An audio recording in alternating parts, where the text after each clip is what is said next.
Rabi' bin Khaisam rahimahullah ta'ala berkata, ya, keluarlah roh roh hamba di atas barang yang nalah kebiasaan hamba di atasnya barang sebelum meninggalnya hamba. Ya. Jadi kepegah li Rabi' bin Khaisam, orang yang meninggal dunia, nyo itu bi roh orangnya dalam kondisi kiban kebiasaan getnyan di dunia. Putra yang sering kepubut. Ya. Yang sering getnyan kepubut maksiat di dunia, bahawa itu bi roh getnyan tinggal untuk pubut maksiat. Dan nyo nah hadis Nabi, ke Nabi dalam hadis almar'u yamutu kama ya isu. Nah, roh manusia meninggal di dunia lagi kondisi yang sering bak masa diudip di dunia. Ya benar. Maknanya putra yang sering menyering dalam dunia umpamanya dibaca Al-Quran, maka dalam sakratul maut bibir akan tergerak untuk baca Al-Quran. Sering baca salawat dalam kehidupan dunia, maka dalam sakratul mautnya bibir akan tergerak untuk ingin baca salawat. Ini kan contoh-contoh hatayangot. Demikian juga menyering dengan perbuatan hanagot, ingin mengulang perbuatannya dalam sakratul maut. Pu yang biasa. Ya, nyapat gekel li Rabi' bin Khaisam pu waqad dakhaltu ala muhtadar, dan sungguh pernah lung tamang di atas muhtadar. Muhtadarnya orang yang kena meninggal, orang yang kalang sakratul maut.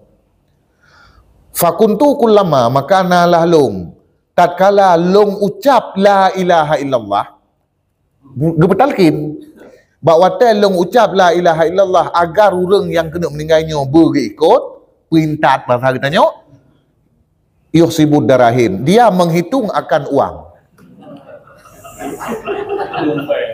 Jadi kan le Rabi' bin Khaisamnya gepucap la ilaha illallah kan mak punyong urut meninggal. Le urut meninggalnya aku menang cara. Ya, benar kan? Menok yang model menok kan. Menurut skill lah. Menurut skill. Hai menurut skill dalam cara bilang peng. Menurut talenta yang dimiliki, yang benar kira-kira.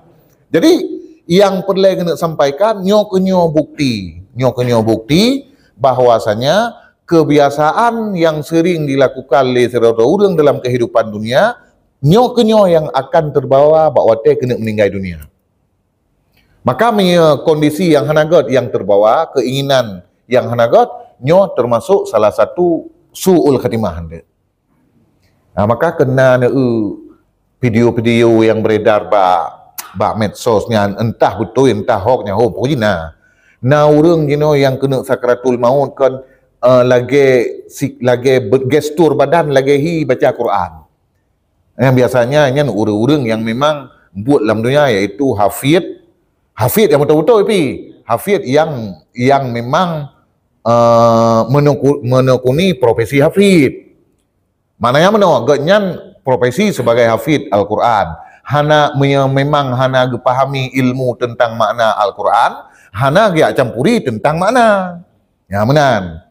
Sebab yang kadang-kadang bermasalah orang genyan penghafal hafid Al-Quran, ilmu untuk penafsiran Al-Quran hana dia campuri tentang penafsiran.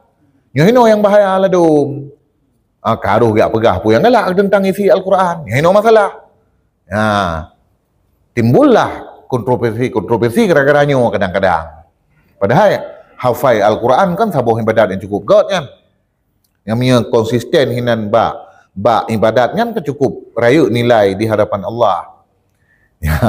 Jadi kembali putra kebiasaan yang sering dilakukan oleh seluruh hamba bahawa te udip di dunia, keadaannya yang akan terbawa bahawa te kena getarik nyawa. Menyeruh keadaan god, alhamdulillah ji husnul khatimah. Menye keadaannya hanagot kaku suul khatimah. Dalam dua. Nah, makanya kan pakon le kitanya geyu istiqamah umpamanya dalam ibadat. Salah satu alasan ji yang karena ibadat yang tak tetap draw tenyo yang akan terngiang-ngiang bahasa haji terngiang-ngiang pada saat kitanya berada dalam sakratul maut. Dan menyenyam yang terngiang-ngiang cukup god cara tu dari dunia. Husnul khatimah. Ya.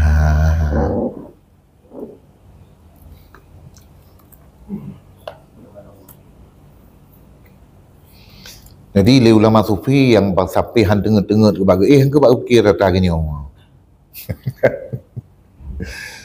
Itunya sampai misa mana kan santai ke tu cukup pede dekat misa. Le orang yang ibadat orang malam kan nyo khawatir katanya. Kiban tanya yang tingkat amalan sunat menteng segala hana cukup pede dekat. Ya.